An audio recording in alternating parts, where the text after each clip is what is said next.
My dear brothers and sisters, when an architect prepares a blueprint for a building, could be a 4-floor building or 10-floor building, or for a bungalow, first of all, he imagines in his mind the bungalow that he is going to prepare, or the building.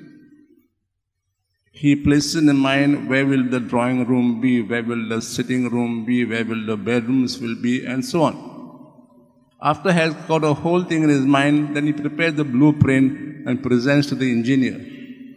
So also for a bungalow, where will the sitting room be, where will is it be big or small, its dimensions, and so other rooms. He uses his so-called the imagination to portray on the canvas, on a big chart of paper, so the whole building. So also a painter, we have with us a good painter here, Sean. In my book, when God Celebrates, he has drawn all those paintings there. So also painter too, when he wants to paint on a big canvas, on a paper, any image, he has in his mind first what that image will be. And accordingly, he portrays on the canvas what he wants to be there. So also when a child is born, parents immediately think about in the mind, what will that child be? Or maybe a musician, when a child is born, when a child learning of the first grade and sixth grade and so on, they imagine a child, when the child is big enough, he or she will sing for this orchestra and this orchestra. So we use our imagination in various ways to bring forth from our mind and heart what is there on reality. Ignatius also tells us that we can use our imagination also in prayer to come in closer contact with God who was in the past, who is today for me personally. And how did in a way he come to know this fact? As he was recovering in the family castle, he began to think, imagine, when I am fully recovered, once the wounds are fully healed, I'll go back to my palace, back to my, as a soldier, and please, so-called the woman he loved very much, what he will do, various things he will do. But when he read about the saints, he said, if this saint can do this, I can do more than that. So this is why he, in a way, developed the habit of his imagination for prayer.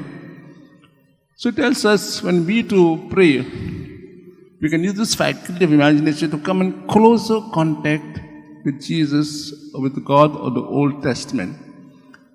This knowledge we will not get by just reading the scripture, by studying them or go over classes. We'll get when we personally use our imagination in prayer, when we have a heart-to-heart colloquy or chat with Him. Let's take a few examples.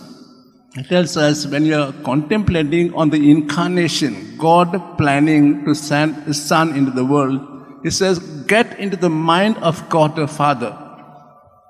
What the Father thinking? When He made the world, it was so different. Everything was so good, so beautiful, all over happy. When God looks from above, creation now, what is it? Totally different. So I get into His mind and see what is in our planning. He's planning to do something great, surely. What is that? Planning to send His Son into the world, who will now restore the whole of creation. So when I do this exercise, I get in touch with my feelings and with God's feelings. And I realize God is so compassionate, so close, so loving, so concerned about us. So I developed so-called a personal touch with God the Father. I'm only using my imagination. But it helps me to come in so contact with God the Father. Well, it's an example, it says, of the nativity.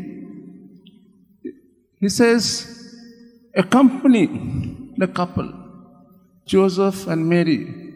Don't just read about it, but accompany them. Be part of the scene and go with them to Bethlehem. What are they thinking? How are they walking? Are they on a camel or are they on an ass? What are they? As they walk along, look around, talk with them.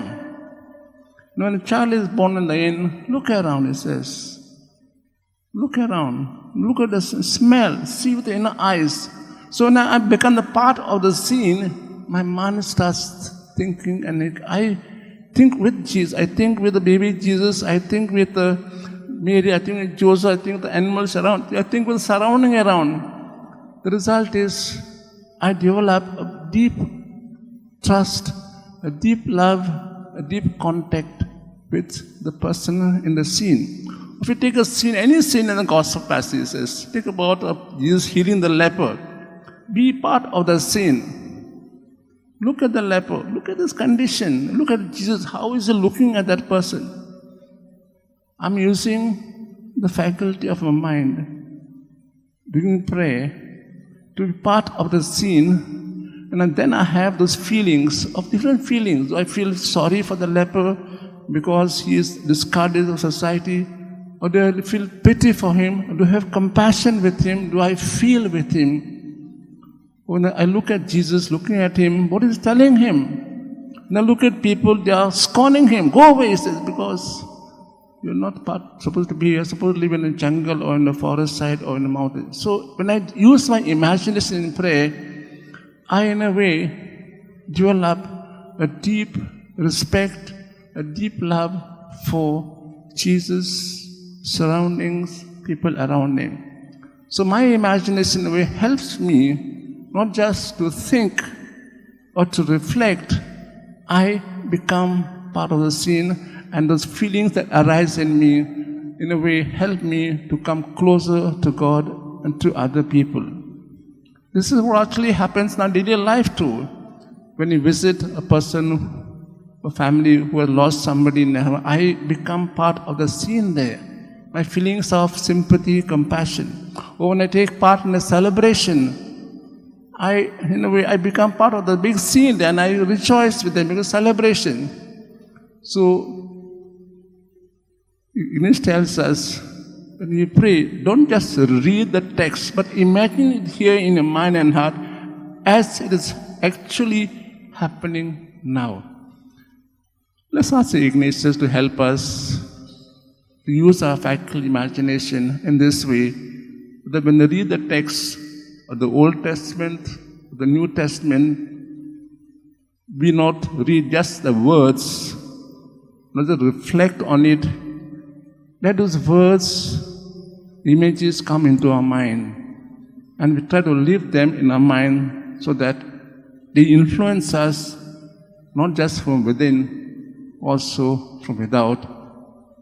We come close not just to God, but to His fellow creatures who are living with me now. We pray for the grace for all of us and for everyone taking part in this novena.